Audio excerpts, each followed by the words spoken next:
Très bien, rebonjour. Alors maintenant, on va faire la deuxième séance. Alors, comme je vous ai dit, on prend un quart d'heure pour la pause et puis on revient. Les années dernières, on faisait des projets pour la SST. D'accord? Alors, chacun prenait un secteur d'activité ou bien prenait une situation de travail dans une entreprise ou bien un service au niveau de l'école ou bien n'importe quelle activité ou bien situation de travail pour l'étudier par la méthode Soban. Alors, je vais vous montrer maintenant quelques résultats et je vais vous montrer quelques exposés. D'accord? Alors, je partage avec vous cette vidéo. Alors, voyons voir ce qu'ils ont pu faire. Alors, dommage, je ne sais pas si vous pouvez le faire, je ne peux pas vous obliger tant que nous sommes dans une situation vis-à-vis de grève Corona, etc. Mais si vous voulez le faire, parce que c'est un projet qui peut avoir une VA pour vous dans votre CV. D'accord? Alors, c'est un projet de plus. Et c'est un projet dans un domaine important actuellement, surtout, vous voyez l'effet de la santé, la sécurité, ou bien la sécurité et la santé vient en premier. Vous voyez ce qui se passe au monde au niveau Corona. Alors, si vous voulez le faire, vous pouvez le faire. Je peux vous signer aussi si vous avez besoin de n'importe quoi pour accéder à des informations ou bien observer une situation de travail. Vous vous signez que vous avez fait effectivement ce projet dans le cadre du cours SST. Alors, voyons voir ce que nous avons. Alors, je vais faire le plein écran. Bien, c'est pas grave, on va le voir comme ça. D'accord. Bonjour, nous avons aujourd'hui l'honneur de vous présenter le fruit de notre travail qui a pour objectif d'appliquer la méthode Soban au sein de Marjan Eldin Meknès. Tout d'abord, dans le secteur supermarché, certaines activités sont certes à risque, particulièrement pour la santé et sécurité des opérateurs, et ces risques sont variés, englobant à la fois des risques d'accidents, d'incendie, d'explosion et d'inhalation des particules diverses, des risques liés à la manutention et aux postures contraignantes, et finalement des risques liés à l'organisation et aux conditions de travail. Ce projet a pour objectif d'étudier une situation réelle de travail.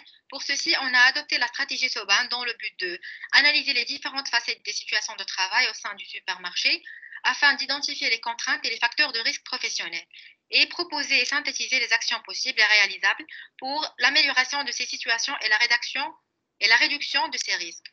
Pour ceci, on va suivre le plan suivant, l'analyse de différentes facettes en premier, puis proposer le plan d'action et finir par une conclusion.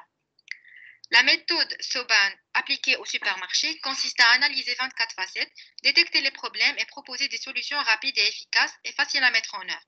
Commençons tout d'abord par la première facette. La première facette intitulée Locaux et zones de travail, dans laquelle on va discuter les ateliers et zones de travail, les voies de circulation, les espaces de rangement et l'entretien technique et ménager.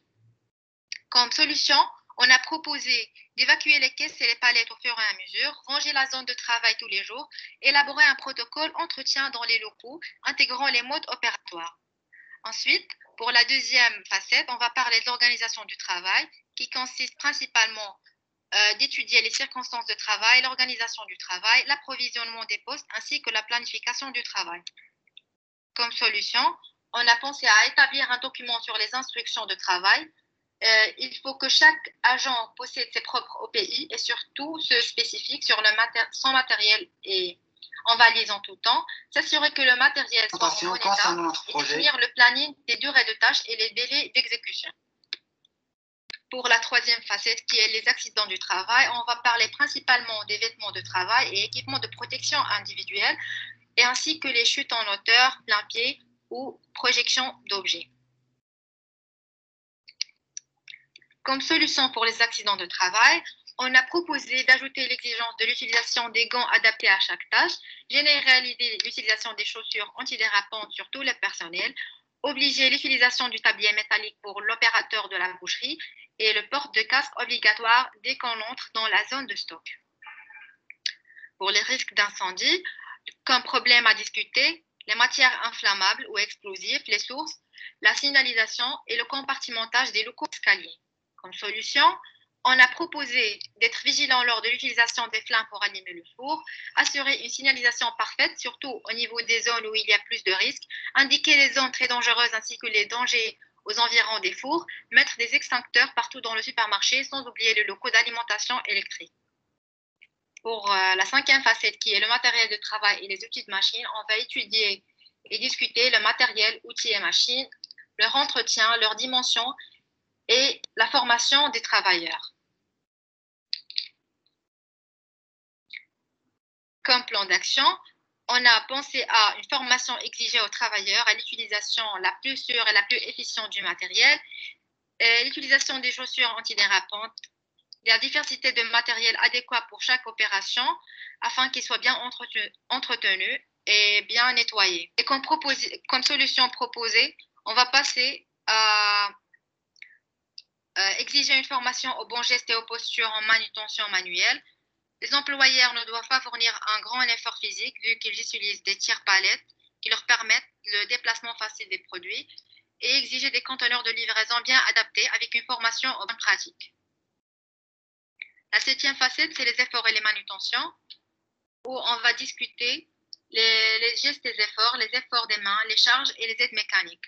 Pour cela, on a proposé de fournir des transpalettes manuelles avec des roues de qualité qui supportent les grands poids pour faciliter le déplacement des produits et les changer lorsqu'il devient difficile de les pousser ou de les tirer. Ensuite, on va parler d'éclairage.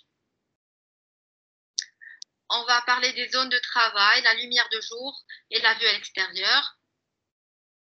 Comme action proposée, l'éclairage de sécurité doit permettre, lorsque l'éclairage normal est défaillant, l'évacuation sûre et facile des personnes vers l'extérieur et la signalisation à toutes les sorties destinées à être utilisées en cas d'urgence.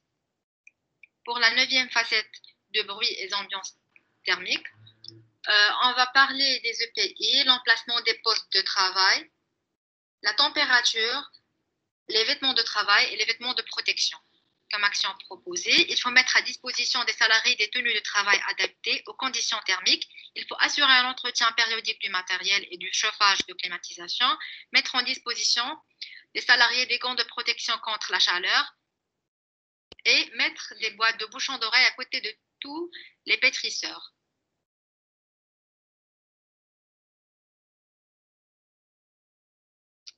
Comme dixième facette, c'est l'hygiène atmosphérique, où on va parler d'hygiène, les fumeurs, les poussières et les déchets, et le système de chauffage, climatisation, filtrage. Comme action proposée, il faut accompagner les produits chimiques par leur fiche technique et avoir une bonne signalisation sur toutes les zones, indications de chemin et zones de... La facette numéro 11, l'autonomie et les responsabilités individuelles. On va discuter les ordres et attentes, l'autonomie, les décisions et les responsabilités. Et comme solution, il faut permettre aux travailleurs une pause à condition que cela ne perturbe pas le flux de travail et former les travailleurs d'être autonomes et responsables de leurs propres tâches.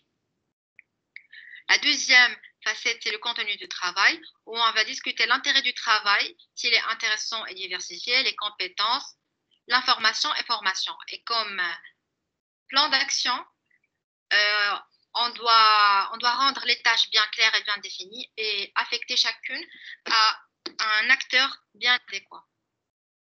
Les contraintes de temps, donc les problèmes à discuter, c'est les horaires et le programme de travail, le rythme de travail, l'autonomie du groupe et les interruptions dans le travail. Comme solution, la mise en place des espaces de relaxation pour les salariés pour permettre la micro-sieste entre 15 et 30 minutes qui sera bénéfique pour la productivité et le bien-être des salariés. Les relations du travail, du personnel et avec la hiérarchie. On va discuter la communication pendant le travail, la répartition du travail, la hiérarchie, les suggestions et critiques des travailleurs. On a proposé que le responsable doit donner à chacun des objectifs clairs, ambitieux et réalistes afin de motiver le salarié à donner le meilleur de lui-même. La 15e facette, c'est la réception des marchandises où on va discuter l'hygiène, les livreurs et l'équipe de déchargement. Pour le plan d'action, on a proposé de marquer les emplacements des camions au sol pour que ça soit visible de la part des livreurs. Il faut nettoyer tout déversement pour éviter les glissements et obligatoirement de porter les EPI tels que les chaussures de sécurité. Les engins de transport, c'est la 16e facette. on va discuter les voies de circulation, les engins mécaniques, les commandes et les utilisateurs des engins de transport. Comme solution,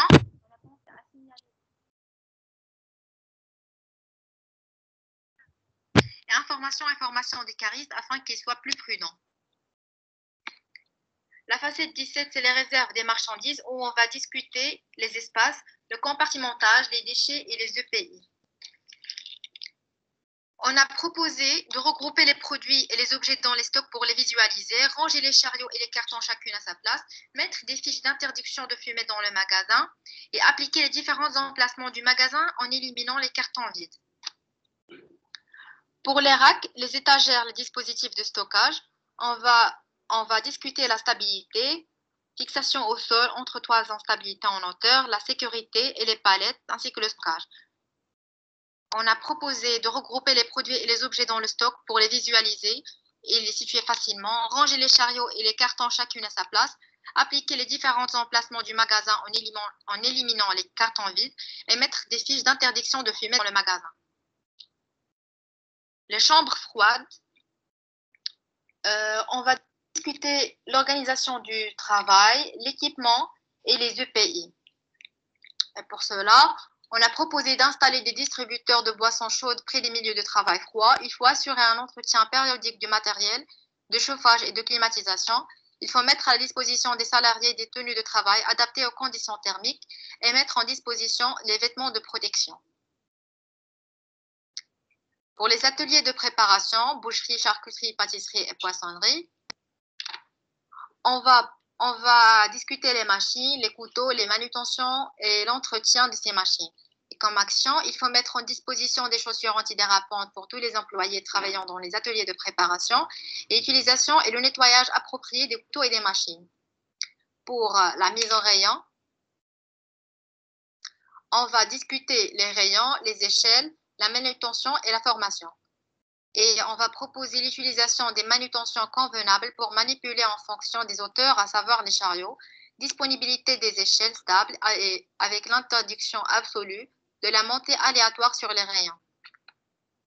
Pour la facette 22, on va discuter les manutentions, l'entretien, les EPI et l'utilisation des couteaux et nettoyage de machines.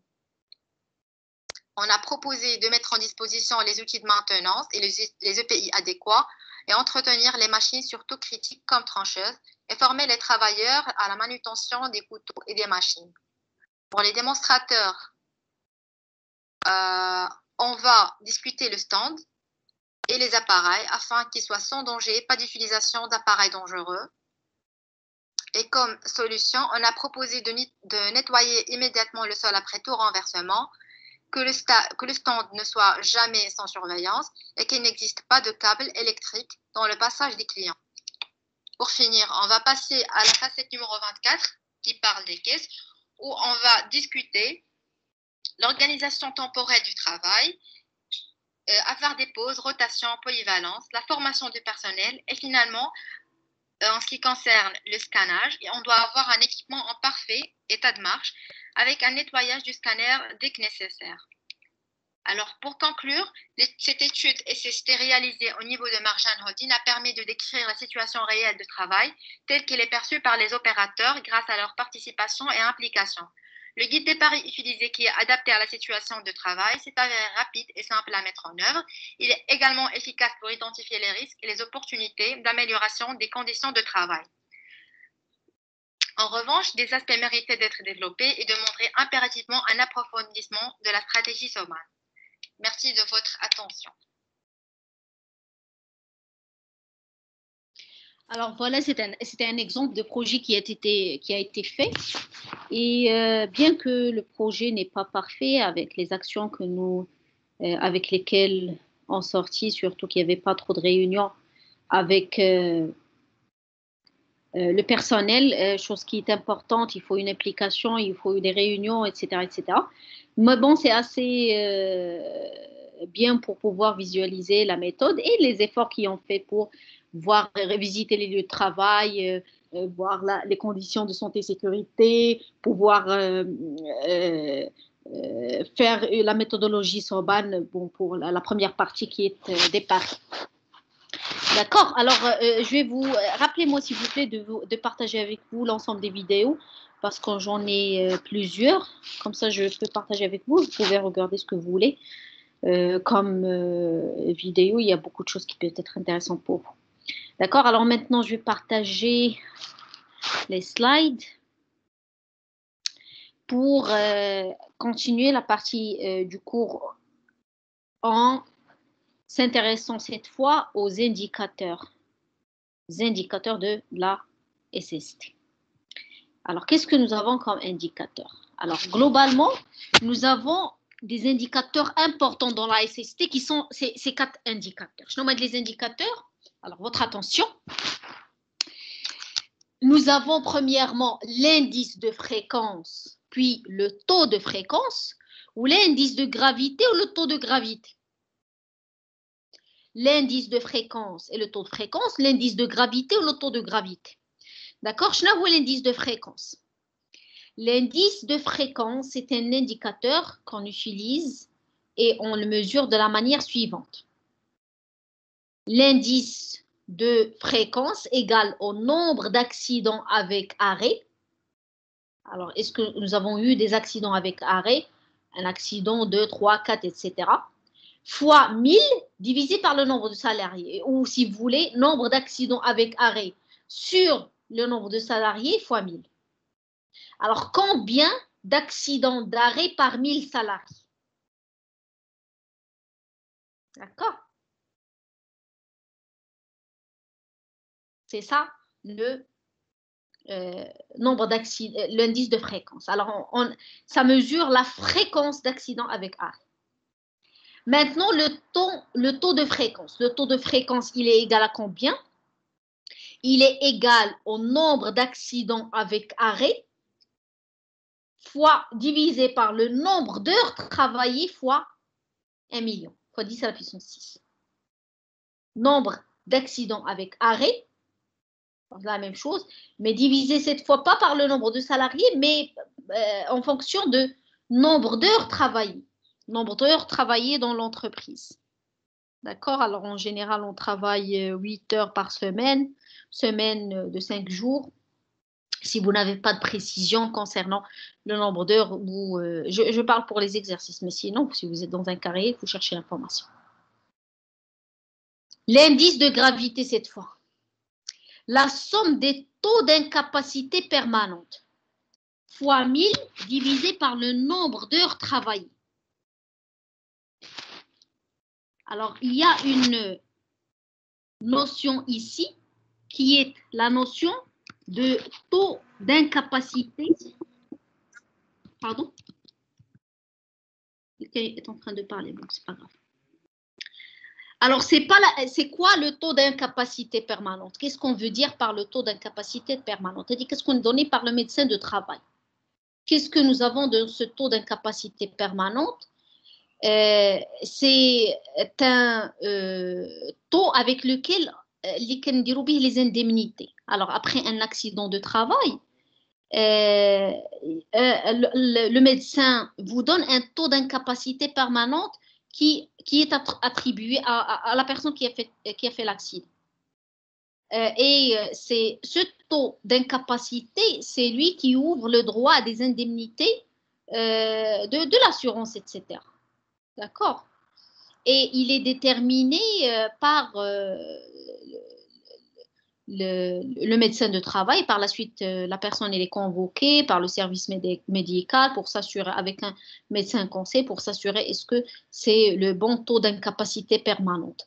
Alors, il y a, je vais vous donner par exemple des exemples. Alors, les taux d'incapacité permanente sont en pourcentage. D'accord? Nous avons un taux d'incapacité permanente ou tel,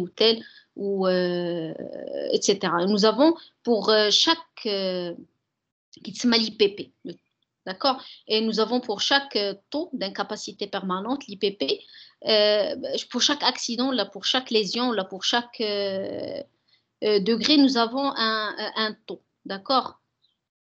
Par exemple 10%, par exemple 80%, là, s'il s'agit d'une perte de jambes ou quelque chose de grand. Alors, ce taux d'incapacité permanent, il est donné par, il y a un barème et il est déterminé par le médecin de travail. D'accord? C'est ça l'incapacité, le taux d'incapacité permanente. D'accord? Et on l'utilise pour calculer l'indicateur que nous avons ici, qui est l'indicateur de le taux de gravité. Alors, le taux de gravité, est-ce que nous avons un accident de travail qui était avec arrêt, mais avec quelle gravité? Le taux d'incapacité permanente, il permet de mesurer la gravité de l'accident, parce qu'en fonction de la gravité de la lésion, vous avez un taux d'incapacité plus grand en pourcentage. D'accord? Alors, si on veut mesurer la gravité, en somme, les taux d'incapacité permanente, si nous avons un gros taux d'incapacité permanente, ça veut dire que l'accident était encore plus grave. Et si on veut mesurer la gravité ou bien l'indice de gravité, de gravité que nous avons, alors on somme les taux d'incapacité permanente au lieu de sommer seulement le nombre d'accidents. On somme le taux d'incapacité. Alors, fois 1 million divisé par le nombre d'heures travaillées. Et enfin, le dernier indicateur, c'est le taux de gravité et c'est le nombre de jours arrêtés fois 1000 divisé par le nombre d'heures travaillées.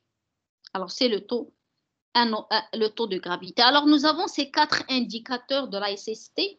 Ces indicateurs sont utilisés pour l'entreprise pour mesurer leur performance globale au niveau SST. D'accord? L'indice de fréquence, taux de fréquence, indice de gravité, taux de gravité. Alors, je vous ai donné ici un petit exercice, d'accord? Et je vous demande de le faire chez vous, d'accord? Ce sera sur votre les slides du cours, d'accord? Et je vous demande de le faire chez vous. Il y a une entreprise avec 300 salariés qui sont à CDI, ça veut dire un contrat de travail indéterminé, ils travaillent en plein temps. 40 heures par semaine. Nous avons besoin de cette information pour calculer les indicateurs. Et 20 salariés CDD, contrat travaillant à temps partiel, contrat déterminé. Ils travaillent 20 heures par semaine. D'accord? Il y a une différence entre les deux compte tenu de nombre d'heures travaillées. Ils ont tous droit à 4 semaines de congé par année. Et cette entreprise a connu 5 accidents de travail, 3 accidents sans arrêt qui ont nécessité un repos de moins de 8 heures au total. Ça veut dire, si c'est moins de 8 heures, alors on ne considère pas que c'est un arrêt. L'agent ou bien la personne, le travailleur, ne s'est pas arrêté. Et ces accidents sont considérés comme étant des accidents sans arrêt parce qu'ils ont nécessité un repos de moins de 8 heures au total. Une fracture causée par une chute de plein pied avec un arrêt de 20 jours. La fracture a été soignée et réparée sans incapacité permanente. Alors, il y avait un accident, il y avait une incapacité temporelle, mais pas permanente. D'accord? Il y avait une incapacité, il s'est arrêté 20 jours, mais après, il n'y a pas d'incapacité permanente. Il y a des accidents qui causent des incapacités permanentes. Par exemple, nous avons quelqu'un a un bras qui est amputé ou bien une jambe qui est amputée, alors il aura toujours une incapacité qui est permanente. D'accord? Ici, non, il n'y avait pas d'incapacité permanente, il y avait quoi? Une fracture, mais ça a été soigné. Et une amputation de bras au tiers supérieur, les indications aident à avoir une estimation globale de l'IPP. D'accord? Alors, une amputation du bras au tiers supérieur due à un accident de circulation interne. Avec un IPP, ça veut dire il marchait et puis un engin. Par exemple, il y avait un accident avec un engin industriel, par exemple. Et il y a un IPP de 90%, sur une capacité permanente partielle de 90%. D'accord? Et on vous demande dans cet exercice de calculer l'IF, le TF, l'IG et le TG. Je vous demande de faire ça chez vous. C'est des calculs à faire. Seulement, vous allez comprendre le principe et vous allez faire les calculs. Bon, c'est quelque chose de simple. D'accord. Maintenant, on va parler un petit peu en détail de quelques types de risques.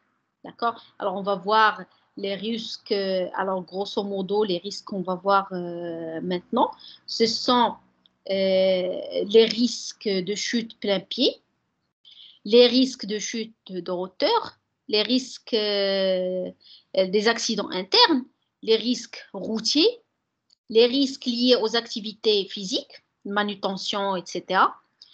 On voit, oui, les risques aussi liés aux manutentions, cette fois mécaniques, les chariots, etc.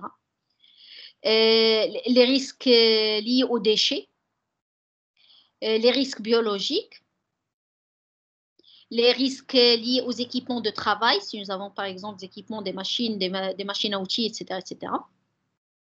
Les risques, les chutes d'objets ou l'effondrement d'objets, les risques liés au bruit, les risques de l'ambiance thermique. On va voir aussi l'incendie et l'explosion. On va voir aussi les risques électriques, les risques liés à l'éclairage et les risques liés au rayonnement. Et on va voir quelques autres risques aussi. Alors, le premier risque par lequel on va commencer, c'est le risque de chute de plein pied. Risque de chute de plein pied. Alors, que veut dire risque de chute de plein pied? Alors, le code, c'est RCHUP. Risque de chute en plein pied. Alors, c'est ça le code de ce risque. Alors, quels sont ces risques?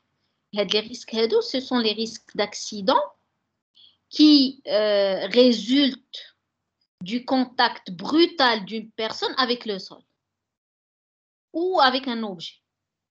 Par exemple, un meuble, une machine, etc. au cours de la chute. D'accord? Alors, mais il n'y a pas une hauteur. Il n'y a pas une hauteur. Alors, c'est risque de chute de plein pied. Alors, quelque chose qui est dans la même hauteur, il a, par exemple, trébuché ou quelque chose comme ça, et la personne a contacté d'une manière brutale le sol ou là, une machine ou là, un équipement, etc. Alors, c'est un risque qui est très, très fréquent dans les entreprises. Et il est présent dans toutes les entreprises parce que c'est lié à des facteurs de risque qui sont présents dans toutes les entreprises. Par exemple, à titre d'exemple, alors ici, vous voyez qu'est-ce que nous avons mis dans ce petit tableau. Alors, nous avons le danger, d'accord? Nous avons le facteur qui a fait ce danger-là, le dommage qu'on peut avoir et les moyens de prévention. Alors, nous avons les moyens de prévention qui peuvent être organisationnels, humains ou bien techniques. Et pour ce qui est technique, il y a des moyens de prévention qui sont collectifs et des moyens de prévention qui sont individuels. D'accord?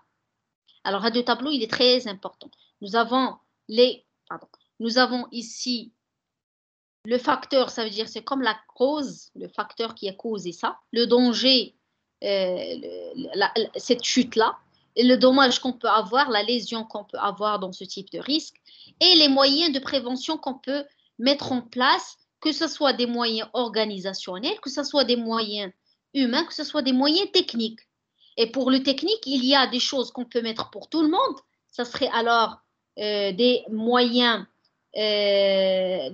collectifs, d'accord? Et des choses qu'on peut mettre pour quelques personnes qui sont des moyens individuels. D'accord? Alors, voyons voir qu'est-ce qu'on peut avoir comme facteur de risque. On peut avoir, par exemple, vous pouvez penser alors avec moi, qu'est-ce qu'on peut avoir comme risque, d'accord? Qu'est-ce qu'on peut avoir comme facteur de risque, comme cause? Par exemple, on peut avoir un sol glissant. Un sol glissant, comme par exemple la présence d'huile, la présence de gasoil, la présence d'eau, d'accord? Ou bien le sol glissant, c'est à cause de produits. On peut avoir aussi un sol glissant à cause des conditions climatiques. soit les feuilles, soit la neige, soit le verglas, ainsi de suite, n'est-ce pas? Alors, tout ça sont des facteurs de risque. C'est à cause d'ILH, à cause de soit un produit, sol glissant à cause d'un produit, ou un sol glissant à cause des conditions climatiques. On peut aussi avoir des sols, un sol inégal. Par exemple, si nous avons une petite marche, 9 départements, qui est très dangereuse d'ailleurs, surtout la nuit, on a une petite marche qui ne sert à rien du tout, qui est là-bas. Normalement, cette marche-là doit être éliminée. Ça peut causer le trébuchement, ça peut causer la chute de plein pied. Ça a causé aussi des chutes de plein pied. Alors, c'est à cause du sol inégal. D'accord? On peut avoir aussi des sols qui sont défectueux. Par exemple, le revêtement, il est dégradé. Ou là, il existe des trous, par exemple. C'est le sol qui est défectueux. Ou bien on peut avoir des passages qui sont encombrés par des objets, comme vous voyez, comme ce que vous voyez dans l'image. D'accord? On peut avoir, par exemple, des rallonges électriques, par exemple. Vous n'avez jamais visité, je pense, pour le TP, système de production pour la cellule flexible, c'est un lieu dangereux. Malgré que nous avons fait un chantier ligne pour faire les 5S, et ça a énormément amélioré l'état du TP de la cellule flexible. Mais il reste quand même beaucoup de risques concernant, vous voyez, il y a beaucoup de encombrements et des rallonges électriques partout. D'accord? Mais on a fait un chantier ligne ensemble là, avec les étudiants de l'année d'avant-dernière. Nous avons fait les 5S. Bon, globalement des 5S, mais nous avons globalement beaucoup amélioré l'état de la salle de TP, de la cellule flexible. D'accord? Alors, ça, c'est les facteurs. Les facteurs. D'accord? Faites attention. Faites la différence entre facteurs, danger, d'accord? Dommage, qu'est-ce que ça peut causer comme lésion? Ça peut causer une fracture, ça peut causer, d'accord, beaucoup de lésions, mais rarement la mort. Très rarement la mort. Alors, qu'est-ce qu'on peut faire? Qu'est-ce qu'on peut faire comme... alors, pour revenir à notre tableau, deux tableaux, il est important pour chaque risque. Nous avons le facteur de risque, le danger, le dommage, et qu'est-ce qu'on peut faire comme moyen de prévention. Vous voyez que ça ressemble un petit peu à l'index, sauf la partie où il y a une mesure. D'accord? Mais je vais vous montrer quelques petites choses concernant les mesures qu'on peut faire. D'accord? Alors, comme nous avons dit, on peut organiser la circulation et organiser les lieux de travail. Qu'est-ce qu'on peut faire? On peut faire les 5S. D'ailleurs, les 5S, c'est quelque chose de très connu parmi les bienfaits de 5S, de la méthode des 5S dans le lean manufacturing, c'est le fait d'améliorer la santé et la sécurité des travailleurs. Parce que nous avons une organisation des lieux de travail, nous avons un marquage des zones, nous avons chaque outil est dans sa place et un ensemble des principes assez simples mais qui améliorent énormément la sécurité et la santé dans le lieu de travail. D'accord? On peut supprimer aussi les zones dangereuses. Alors, 5S, c'est organisationnel. 5S, c'est organisationnel. D'accord? On peut utiliser des revêtements, des sols antidérapants, ce que vous êtes en train de voir ici sur le slide. D'accord? Ça, c'est un sol antidérapant. Ça, ce sont des chaussures antidérapantes. Alors, ça, c'est un équipement de protection collective. Collectif, c'est pour tout le monde. Il est priorisé, on fait des moyens, des équipements collectifs pour tout le monde et après les équipements de protection individuelle. D'accord? Alors, il faut on peut mettre des sols antidérapants. On peut aussi, le cas de la marche, supprimer les inégalités qui existent au niveau du sol. On peut élargir les passages, etc. Bref, il faut supprimer ces zones qui sont dangereuses, qui peuvent causer cette chute de plein pied. Aussi, autre chose, il faut entretenir les sols. Il faut entretenir les sols, il faut que vous entreteniez le sol. Aussi, les 5 S, c'est bien pour ça. D'accord? Il y a la partie 4 où il y a le shine, où on garde les zones de travail propres. D'accord? Il faut entretenir le sol, il faut nettoyer périodiquement. Si quelque chose, par exemple l'huile ou bien l'eau, etc., il faut immédiatement le nettoyer. S'il existe un produit, par exemple, il faut immédiatement le nettoyer. Ainsi de suite. Il faut entretenir le sol. S'il y a, par exemple, il y a des parties défectueuses du sol, il faut les réparer. Et ça doit être immédiat. Quoi encore? Alors, ça, c'est technique. Technique. Lorsqu'on fait des moyens pour tout le monde, alors quand les sols, les sols antidérapants, c'est des équipements de protection collective. Les chaussures antidérapants, c'est des moyens de protection individuelle, les EPI. Encore, qu'est-ce qu'il faut faire? On peut former et informer. C'est quelque chose d'humain. On peut signaler, éclairer ces zones-là. On va arriver à l'éclairage parce que nous avons des normes qui concernent l'éclairage. D'accord? Très bien. Alors, tout ça, on peut le faire. Alors, on est en train de voir maintenant les choses les plus simples, de basiques concernant ce type de risque qui est le risque de plein pied. D'accord? Et vous pouvez, par la suite, si je vous demande de remplir un tel tableau, vous pouvez le faire, ce tableau, avec le facteur, le danger, le dommage, les moyens de prévention, que ce soit des moyens organisationnels, humains ou techniques, que ce soit collectif ou bien individuel. Yalla, on continue. Nous avons un deuxième type de risque, les risques de chute de hauteur. Alors, quand j'espère que vous l'avez fait. Au moins, vous avez commencé à le faire. C'est très intéressant comme c'est amusant, c'est intéressant. Je vous recommande encore une fois de la voir. Je vous risque de chute de hauteur. Le code ديالو شنو هو RCHU, risque chute de hauteur. D'accord? Alors, c'est quoi ce risque-là?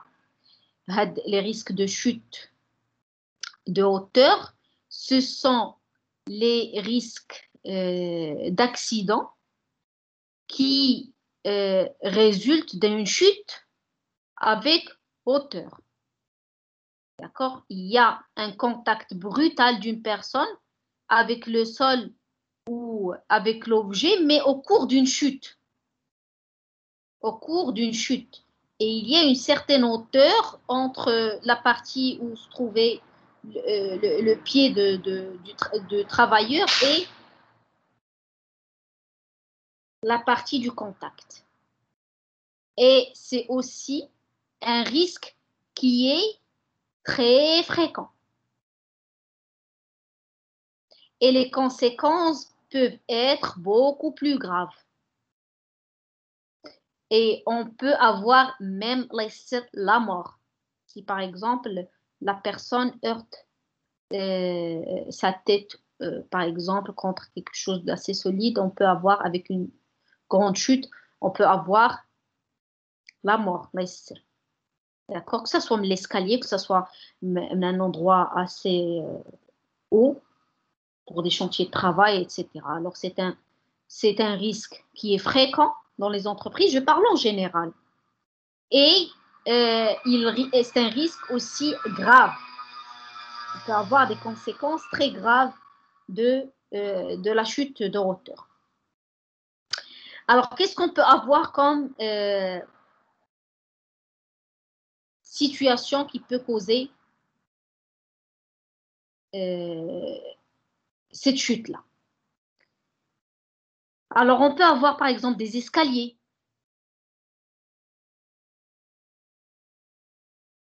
Ou on peut avoir, par exemple, des passerelles. Ou là, des parties, on n'a pas, par exemple, des contrebas. On peut avoir des parties hautes, je ne sais pas, des parties hautes dans n'importe quelle chose, par exemple. Par exemple, si on travaille. Alors, à l'époque, j'avais fait un stage au niveau de Lafarge où il y avait les personnes qui venaient au niveau de Lafarge et sont des clients qui viennent au niveau de Lafarge pour remplir leur camion à citerne avec du ciment. ماشي كيشيلوا avec les sacs, mais en vrac. Comment ça se fait كيجي le camion تحت واحد التريمي وتيهبطوا داك التريمي في داك الفتيحه اللي عندها الفوق داك لا citerne et puis on remplit avec le poids qu'il faut et c'est bon. Mais qu'est-ce qui se passe? Il y a une petite c'était mon sujet. Alors il y a une petite chose, c'est qu'il y avait une personne qui connaît le chauffeur qui montait sur la citerne pour pouvoir bien placer la trémie, pour ouvrir l'ouverture et bien placer la trémie pour qu'elle puisse remplir la citerne. Le problème, c'est que ces personnes-là sont sous la responsabilité de l'entreprise parce qu'ils sont à l'intérieur de l'entreprise, d'accord? Ils sont des clients et la responsabilité de la santé et la sécurité de ceux qui travaillent n'est pas seulement sous la responsabilité de leur chef de chantier, etc., mais aussi sur la responsabilité de la Lafarge. Et il fallait penser à un système qui peut protéger ce travailleur contre les chutes. D'accord? Comment peut-on mettre quelque chose, par exemple, avec. Fallait concevoir quelque chose avec un vérin, une petite partie qui peut descendre et protéger la personne et ne pas gêner aussi, qui peut être déplaçable rapidement et ne pas gêner la circulation. D'accord? Bref, ce que je voulais dire, c'est que parce qu'il y avait ces risques, il y avait la mort d'une certaine personne, d'un travailleur, هذا اللي تيكون مع الشيفور جا pour remplir la citerne طاح على راسو. Alors pourquoi? Parce que واقف فوق un endroit où il n'y a pas de protection, etc. C'est quelque chose de fausse. D'accord? Alors, on peut avoir. Alors, il faut pouvoir détecter des situations dangereuses, il faut pouvoir les détecter et les éliminer complètement. D'accord? Les éliminer. Alors, aussi, on peut avoir des personnes, par exemple, qui montent les échelles ou là sur l'échafaudage. Alors, ce que vous voyez ici, c'est l'échafaudage. On avait fait une formation au niveau de l'ENSAM seulement sur la sécurité, la santé et la sécurité pour les systèmes d'échafaudage. C'est une partie entière. Il y a des experts pour les échafaudages, comment soit normé, il y a des distances qu'il faut respecter, ainsi de suite. Je vais vous montrer globalement des choses. On peut avoir, par exemple, l'utilisation, par exemple, des chaises ou etc. Alors, des situations comme ça sont des situations dangereuses et qu'il faut soit dans le post-travail, soit dans les allées de circulation, etc. Alors, ce sont qu'est-ce que je suis en train de dire maintenant? Ce sont les facteurs de risque. D'accord? Qu'est-ce qu'on peut faire? Alors, vous voyez ici qu'il y a le port, il y a le harnais. Ce que vous voyez ici, il porte quelque chose qui le protège si jamais il y a une chute. D'accord? Et ça, c'est l'échafaudage. D'accord? Alright. Alors, voyons voir ce que nous avons ici. Alors, ça, c'est les plateformes. D'accord? Des plateformes, au lieu d'utiliser les échelles, on utilise ces plateformes, les PIR, Et ces plateformes peuvent garder ou bien protéger la personne. Parce que, écoutez, les échelles ne sont pas c'est pas un poste de travail. On ne monte pas sur les échelles pour effectuer un travail, mais pour remplacer une lampe. C'est une situation dangereuse. On ne peut pas se permettre ça dans les entreprises. Mais si on veut réaliser un travail en hauteur comme celui-là, on utilise ces plateformes-là. Et ces plateformes-là, il y a beaucoup de protection. Il y a un certain garde-corps à ce niveau. D'accord? Comme ça, la personne peut utiliser ses deux mains pour faire quelque chose et rester en sécurité. D'accord? Il y a aussi une partie antidérapante pour qu'il soit pas, pour que la personne ne glisse pas, si elle est en train de travailler. Alors, nous avons aussi des stabiliseurs, d'accord, des stabiliseurs. Pour la manutention, si on veut les déplacer, il y a quelques roues, des roues ici pour faciliter la manutention et pour le positionnement. Et nous avons la hauteur du plancher de travail avec un maximum pour les PIR de 2,5 et pour les PIRL 1,5 mètres maximum. Sinon, les échelles, écoutez, les échelles, il faut avoir 3 points d'appui. 2 jambes et une main, 2 mains et une jambe. Il faut avoir 3 points d'appui. On fait quelque chose, non pas un travail. Si on veut faire un travail, si on veut faire réaliser une tâche comme celle-là, il faut utiliser cette plateforme-là. On n'utilise pas les échelles. D'accord? Alors ça, c'est pour supprimer en quelque sorte le danger ou bien le rendre moins grave. Alors pour l'échafaudage, ici, je vous donne quelques informations globales concernant l'échafaudage. Sinon, là, il y a toute une partie concernant les normes, les liaisons, comment elles sont faites, etc. Il y a beaucoup de détails concernant l'échafaudage. Il y a des spécialistes que dans l'échafaudage. Qu'est-ce que nous avons ici? Vous voyez les garde-corps que nous avons? Alors, ils doivent être d'une hauteur de 1 mètre et ici, d'une hauteur de 0,5 mètre. Comme ça, on protège la personne contre la chute.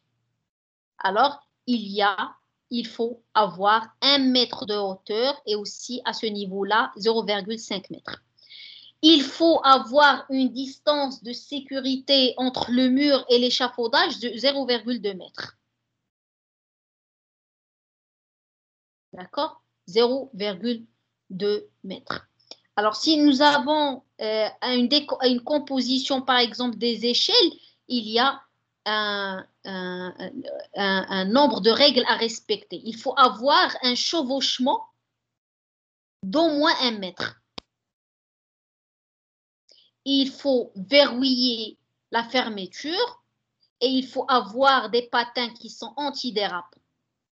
Et il faut avoir une hauteur ici, de dépassement de l'échelle de 1 mètre de dépassement.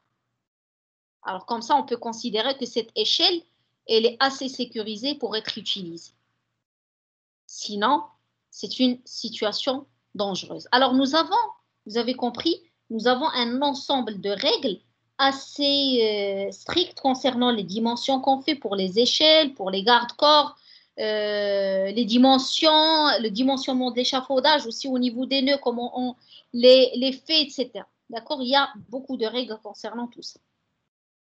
Alors, je vais vous montrer. Alors, je vais vous essayer de remplir aussi les moyens de prévention globalement. Qu'est-ce qu'on peut avoir?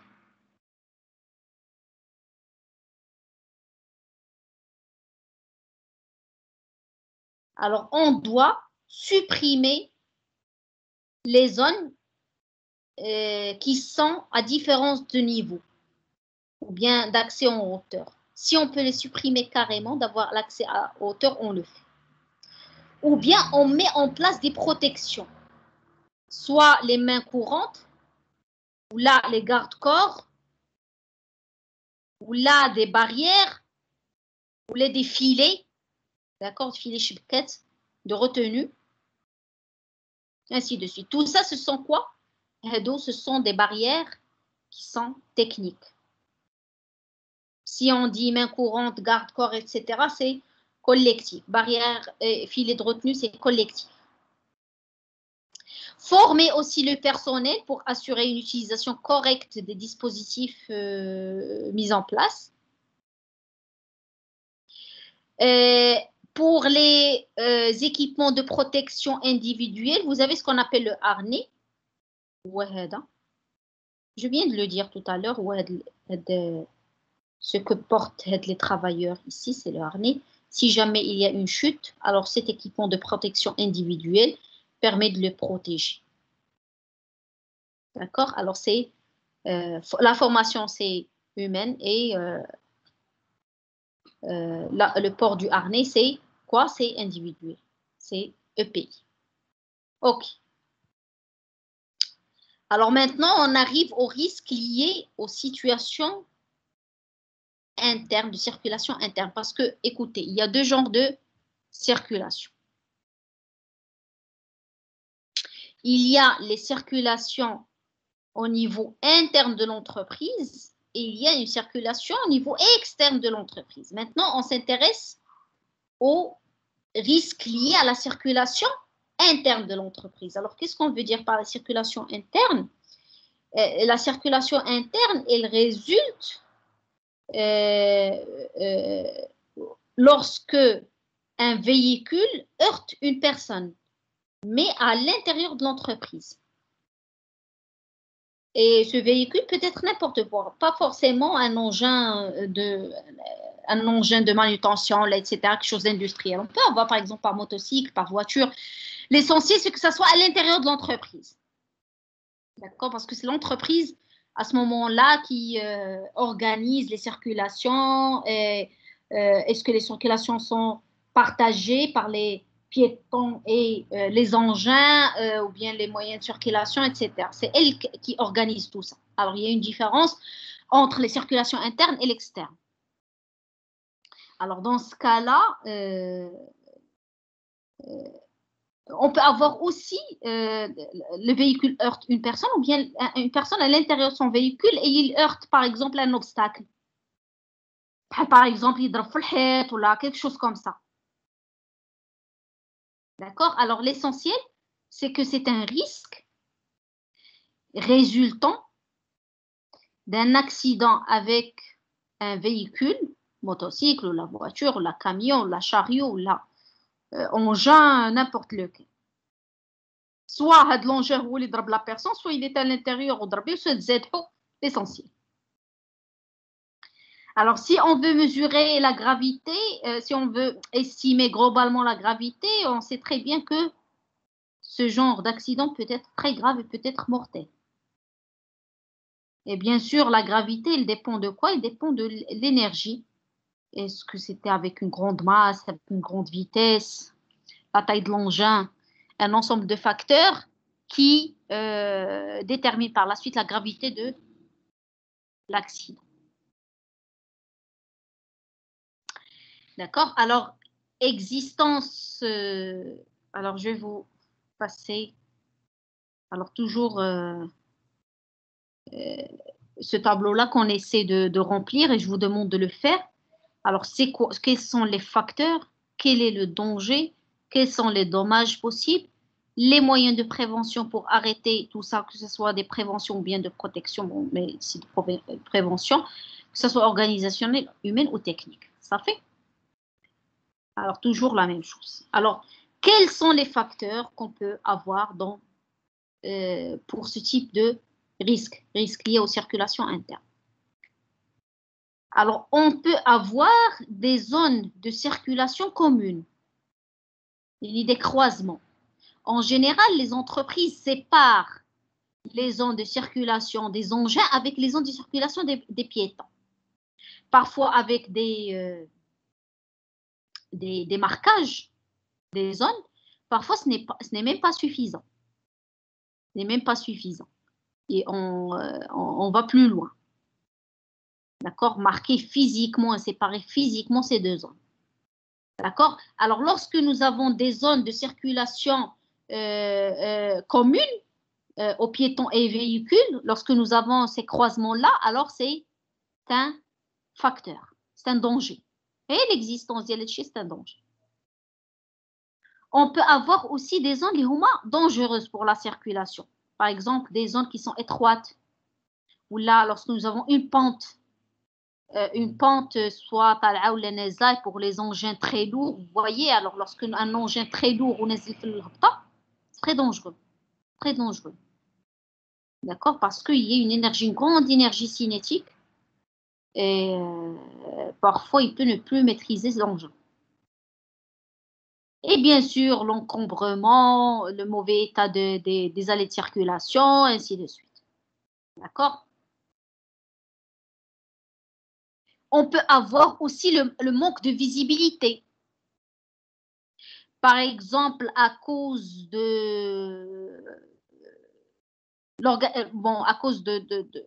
conditions, par exemple, climatiques, on peut avoir un manque de visibilité, ou bien quelque chose qui empêche la visibilité. Alors, c'est une zone dangereuse.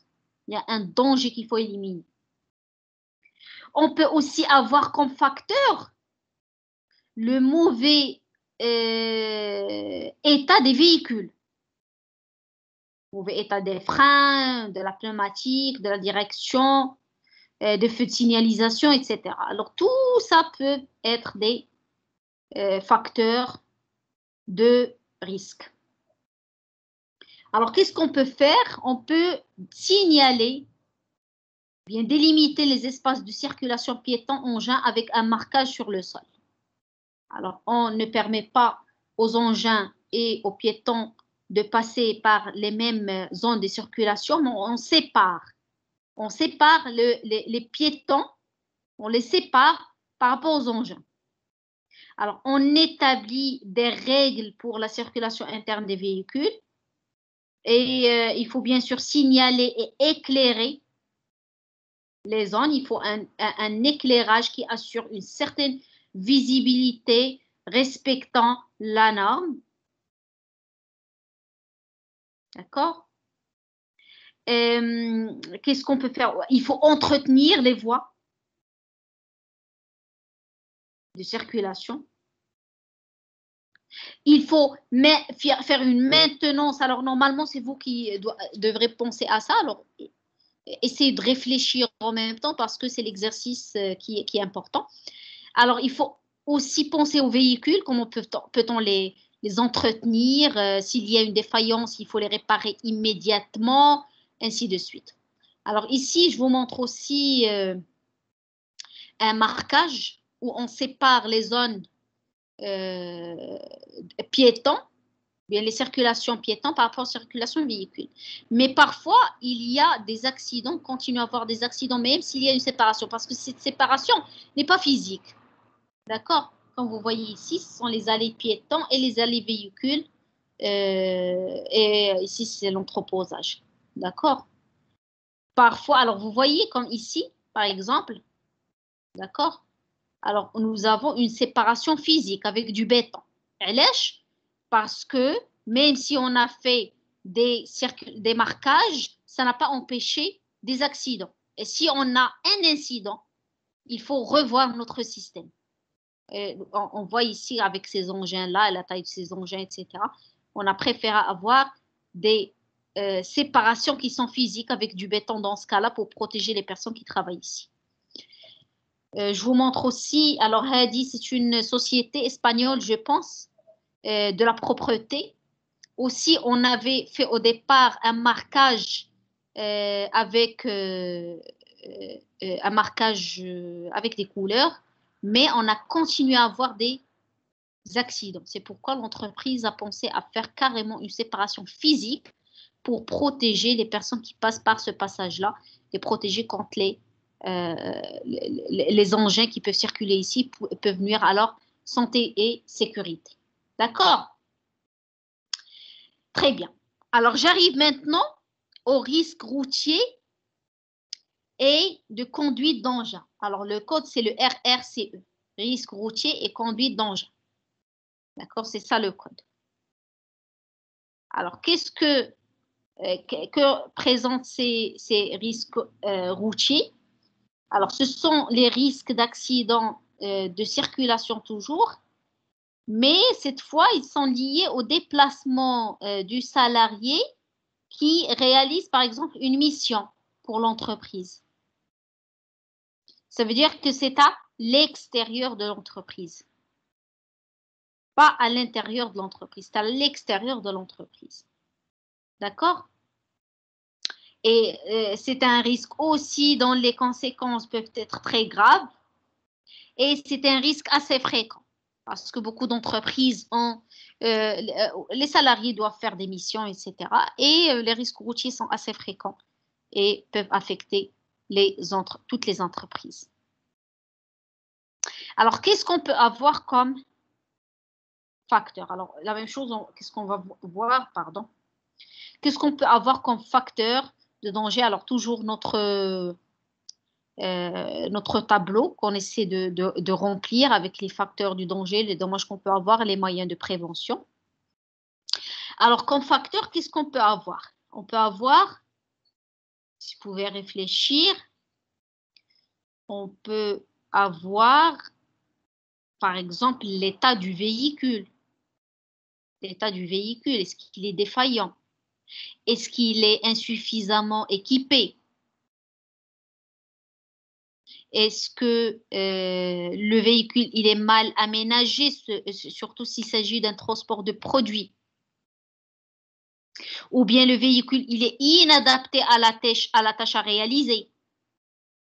Par exemple, les personnes qui font du transport des fast-food, par exemple, est-ce que c'est adapté ou pas? Est-ce qu'ils sont bien protégés, etc.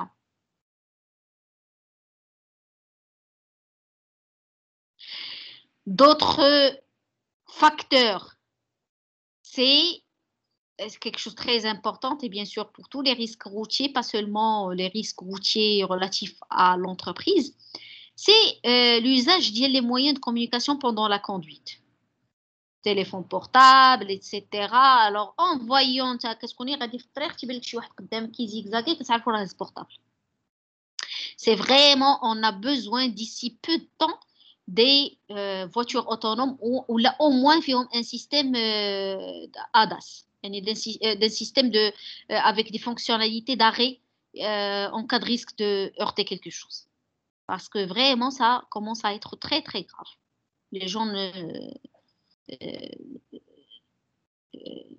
les gens ne prennent même pas la peine de penser à ça. C'est vraiment quelque chose de très dangereux. Et d'ailleurs, j'ai assisté avant Corona, j'ai assisté à un séminaire ou bien un workshop sur les risques et on commence à avoir dans les risques d'entreprise, les accidents d'entreprise, les risques dus à l'utilisation les moyens, soit ils utilisent des écouteurs ou là, ils utilisent des smartphones, etc. Ils sont dans l'inattention et ils ne voient pas, par exemple, ou là, ils n'entendent pas un engin, ou là, etc. On commence à voir une montée de ce genre d'accident, d'accord, à cause de ça. C'est vraiment très, très dangereux. On peut aussi, par exemple, avoir des contraintes qui sont organisationnelles. Par exemple, si on rémunère le personnel à la course. S'il fait les choses rapidement, il va être rémunéré. Dans ce cas-là, on encourage à aller plus vite et par la suite, on encourage un risque d'accident, etc. D'accord? Alors, qu'est-ce qu'on peut faire? Alors, vous pouvez penser à autre chose aussi. Qu'est-ce qu'on peut faire? On peut organiser le travail de façon à éviter ou bien limiter les déplacements. Aslan. Alors, on peut faire par exemple des téléconférences, des audioconférences, etc. Cette limitation de déplacement limite ces accidents. Alors, c'est ce qui s'est passé au niveau de cette crise. Alors, nous avons, vous savez, au niveau Maroc, on a beaucoup d'accidents de routiers. Il y a un grand des indicateurs des accidents routiers vraiment sont alarmants. Et par la crise, puisque nous sommes confinés, qu'est-ce qui s'est passé? Il y avait une grande diminution des accidents de route. C'est normal. Alors c'est la même chose, on diminue. Les déplace. Éliminer le risque aslan. Si on veut éviter le risque routier, on va plus déplacer, si on a le moyen de le faire. Alors, qu'est-ce qu'on peut faire aussi? Utiliser d'autres moyens de déplacement qui sont plus sûrs. Par exemple, le train. Emprunter, par exemple, des itinéraires qui sont plus sûrs, même s'ils sont plus longs. Des autoroutes, par exemple, bien que les autoroutes, lorsqu'on a des accidents, ils peuvent être très graves, mais grosso modo, ils sont plus sûrs. Alors, on peut aussi donner le temps nécessaire pour la conduite en sécurité. Lorsqu'on planifie ses déplacements, on sait qu'on aura ce déplacement à tel moment, etc. Et on donne le temps nécessaire au conducteur pour planifier son temps et pas un travail dans le stress. S'assurer de l'état de véhicule, comme ce que nous avons dit pour les circulations internes, de façon à avoir des déplacements qui sont plus sûrs. Et oui, concernant les téléphones portables, on prend des mesures pour éviter l'utilisation du téléphone portable. D'accord? Utiliser des kits, par exemple, avec... il faut que les deux mains soient libres. D'accord? Connecter les téléphones Bluetooth, je ne sais pas. D'accord? L'essentiel, c'est que ce soit quelque chose adapté pour laisser les mains libres au conducteur. D'accord? Très bien. Alors, qu'est-ce qu'on a aussi? Alors, bien sûr, ça, c'est des choses qu'on doit avoir, le gilet d'haute visibilité. Alors, ça, c'est en général, pas pour l'entreprise seulement, mais encore, on insiste sur ça pour les entreprises. Gilet haute visibilité, triangle de signalisation, les extincteurs, roue de secours, les ampoules, la trousse de secours. D'accord, il conseille de l'avoir. Bon, l'éthylotest, c'est ailleurs. Même si on commence à l'utiliser pour tester les personnes, à tester la personne a bu de l'alcool. D'accord? OK. Alors ici, on arrive aux risques liés à l'activité physique et la manutention. D'accord? Risques liés à l'activité physique. C'est le code RACP. Alors, qu'est-ce que veut dire le risque? Le risque qui est lié à l'activité physique. Ça veut dire la manutention, grosso modo. D'accord? C'est relatif à la manutention. Alors, qu'est-ce qu'on peut avoir? Alors, il y a la manutention, il y a deux types de manutention. Il y a manutention manuelle, il y a la manutention mécanique par les engins ou par les transpalettes, etc. Là, on parle maintenant des risques liés à cette activité physique. D'accord? Ils peuvent on peut avoir des accidents ou des maladies professionnelles. Au niveau, par exemple, pour la manutention, au niveau des membres supérieurs, au niveau aussi des membres inférieurs, au niveau du tronc, etc. D'accord? Si on a, par exemple, des postures qui sont contraignantes. Ou, par exemple, nous avons des efforts physiques qui sont intenses et qui sont répétitifs. D'accord? Alors, ce sont les risques d'eau, ils sont aussi très fréquents. Une grande majorité d'entreprises. Nous avons commencé par des risques qui sont présents partout. Et ils peuvent causer ce qu'on appelle, comme vous savez, les TMS, les troubles musculo-squelettiques, au niveau des muscles du squelette du corps. D'accord? Alors, ça, c'est pour les maladies professionnelles. Alors, qu'est-ce qu'on a comme facteur pour ces maladies? Qu'est-ce qu'on a comme facteur? On a la manipulation des charges qui sont très élevées. Même s'ils ne sont pas très élevés, mais avec une grande répétitivité, avec une grande cadence. Ou bien la posture elle-même. La manutention, elle est difficile. D'accord? lié à une charge, par exemple, de grande dimension, ou je ne sais pas, quelque chose, même si elle n'est pas très lourde, mais la manière avec laquelle on la porte génère des contraintes pour le corps, d'accord? Bien, il y a des arêtes qui sont vives, etc. D'accord? Ou bien si nous avons une manutention dans un environnement particulier, comme par exemple il y a une grande température, une basse température.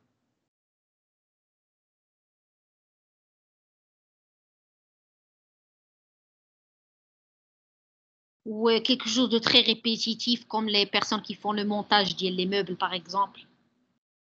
D'accord? Le genre d'activité qui est répétitif comme ça engendre, engendre les troubles musculo-squelettiques et même des accidents. D'accord? Mais si à long terme, mais peut avoir quelque chose même à court terme. Ou des travaux avec une posture prolongée. D'accord? Ou là, par exemple, un travail devant l'écran, par exemple, où nous avons des postures parfois un peu contraignantes et peuvent causer des troubles musculo-squelettiques. Alors, qu'est-ce qu'on peut avoir? Alors, c'est plus ou moins grave. Plus ou moins grave. Alors, qu'est-ce qu'on peut faire pour ce genre de choses? On peut organiser les postes de travail pour supprimer, diminuer ces manutentions. D'accord? Et qu'est-ce qu'on peut faire aussi? On peut utiliser des moyens de manutention au lieu de demander au personnel ou bien on lève quelque chose nous-mêmes. Il y a des moyens de manutention qu'on peut utiliser, comme par exemple utiliser les transpalettes, les tables élévatrices, etc. Les bacs, les ventouses, etc. Les moyens de prise, par exemple. Éliminer les situations où il y a un stress. Intégrer des moments de repos, c'est organisationnel. Limiter la répétitivité gestuelle. Éliminer les contraintes de posture. Par exemple, faire des formations, comment lever une charge, même s'il y a des limites, hein, des limites pour la charge à lever manuellement. Formation du personnel, voilà, pour qu'il soit au moins conscient du risque et participe à la recherche de mise en œuvre des moyens de prévention. D'accord? Vous voyez aussi, vous pouvez pour la conception du lieu de travail, vous êtes aussi, vous voyez, le système de management de l'ICST.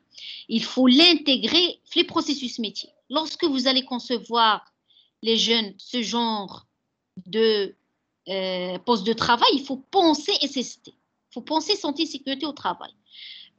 Il faut éliminer ce geste-là, le fait de se pencher d'une manière répétitive, mais il faut adapter tout ça à l'homme. Vous voyez ce que nous avons fait ici? Aussi à ce niveau-là, d'accord, pour ne pas avoir des postures qui, avec répétitivité, donnent des troubles musculo-squelettiques. D'accord? Alors, vous aurez, vous, en tant qu'industriel, à concevoir les lieux de travail et il faut toujours penser SST. D'accord? Alors, je laisse les risques de la manutention mécanique, les RMM, à la prochaine séance, Inch'Allah. Je vous remercie pour votre attention et à la prochaine fois, Inch'Allah.